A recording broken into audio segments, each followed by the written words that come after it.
murakaza neza kuri Sport Vibe. Hey, aperi mu ngamba zo gutwara Sekafa Kagame Cup. Hey, ubu tuvugana tombora kabisa, imaze amasaha make ya tombora isohotse. Esi aperi zasohoka muri aya matsinda. Na amakipe 12 kabisa agabanyije mu matsinda atatu. Iyi aperi zasohoka se muri aya matsinda. Iyi aperi se izitwara gute? Izatwara iki gikombe?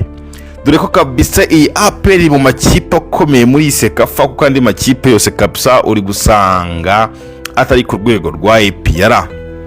Hey, ese bizagenda gute? Iyi aperi bizayibera nk'inkera y'abahizi itsindwa imikino yose nkuko mubizi. Inkera y'abahizi kabisa aperi yabashe kuba yakubitwa na Kigali, itsindwa na Polisi kabisa, iza gusoza irushanwa itsindwa na Azam. Iyi aperi mu ngamba zo gutsinda kabisa ngo itware Sekafa Kagame Cup, nubwo ubona abakinyi benshi bakomeye kabisa bagiye mu makipe yabo y'ibihugu. Gusa ariko amagezeho tombora uko ihagaze ndetse n'amakipe aperi yabashe kuba yatombora muri Sekafa Kagame Cup, amakipe kabisa iyi APR igiye kuzahura nayo. Nyewe muri kuri mikro za Sport Vibe, nitwa Bravo, kana subscribe tubana umunsi ku munsi kabisa. Nawe wayikanze ndagushimira, utarayikanda uhaye ikaze ntarirarenga. Amakipe uko ari 12 agabanyije mu matsinda 3, groupe A, groupe B ndetse na groupe C.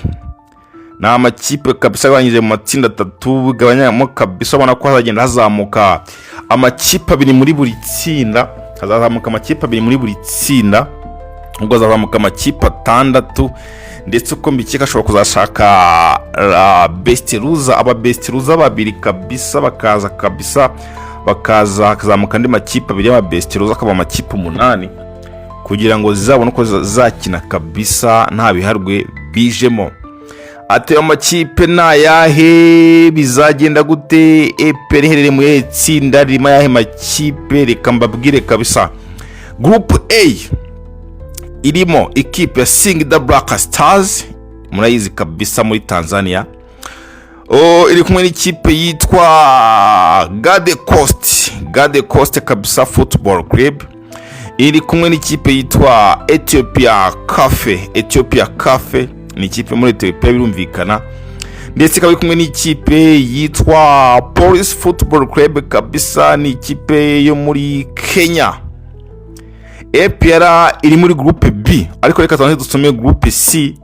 Amakipe arimo turaza dusoreza kuri groupe B irimo APR, tunasesengura gake gake dutiraho ama comment agiye atandukanye. Groupe C irimo Al Hilal, harimo Koto Football Club, hakabamo Mogadishu City, ikipe ya nyuma ikaba ari Al Ahly Madani. Iyo ni groupe C.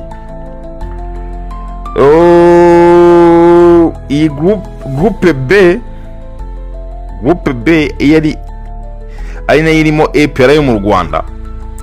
Harimo APR Football Club, hakabamo NEC Football Club, hakabamo Bumamuru Football Club, hakazamo na Mulandege. Ngo ya makipe ngo ni ibiki byayo ngo bimeze bite? Iyi APR FC niyo mu Rwanda. APR kabisa ngabo ikipe kabisa ifite abafana benshi mu Rwanda, irimwe ni ikipe imwe mu zifite abafana benshi mu Rwanda, ikipe kabisa y'igisirikare, ikipe ikomeye mu bakinnyi bakomeye. Hakabamo NEC FC ni ikipe yo mu Bugande. Twatangiye kwinjira muri groupe B, dusengura gake gake tugenda dutera comment kuri aya makipe kabisa zahura na APR.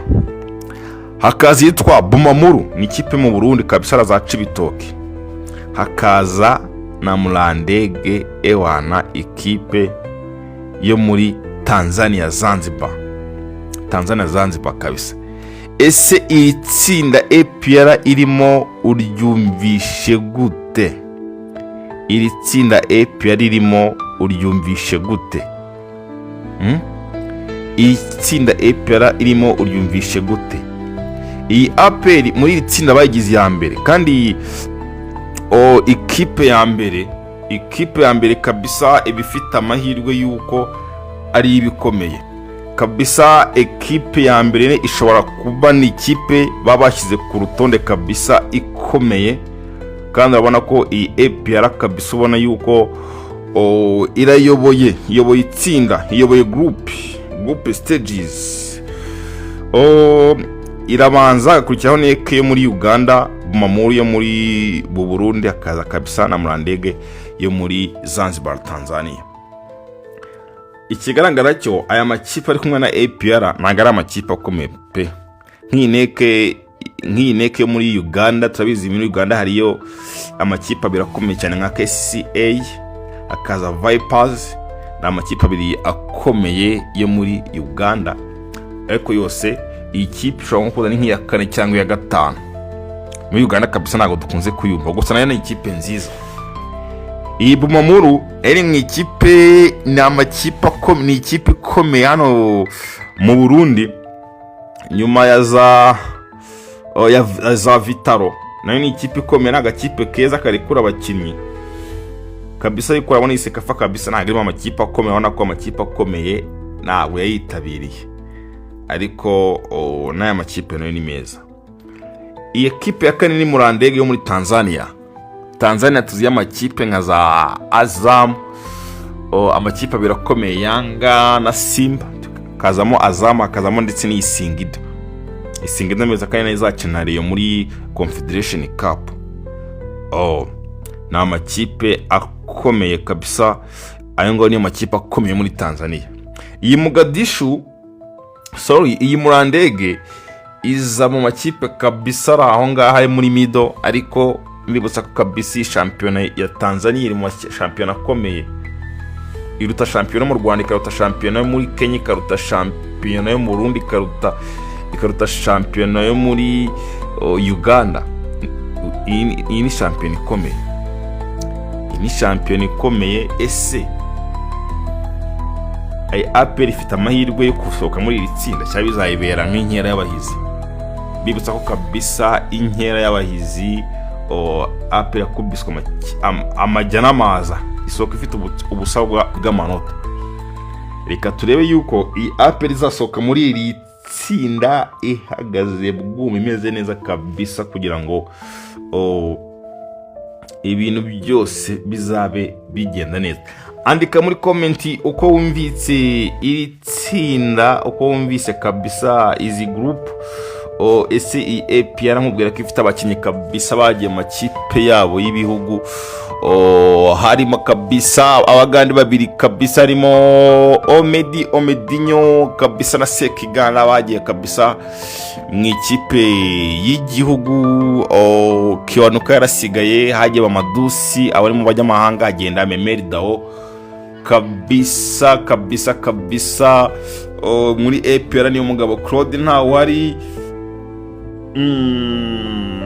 Ruboneka washobora kuba yarasigaye, ndabarebera neza, ariko ekipe ya APR abakinnyi bagiye n'abasigaye bose barakomeye pe, barakomeye.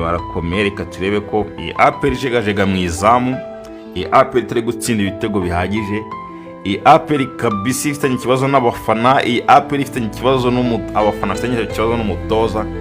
Reka turebe ko iyi APR izajya kabisa muri iyi Sekafa Kagame Cup ikabasha kuba yakitwara neza. Andika muri komenti, ese wowe kabisa urabona iyi Sekafa iyi APR izayitwara bizagenda gute?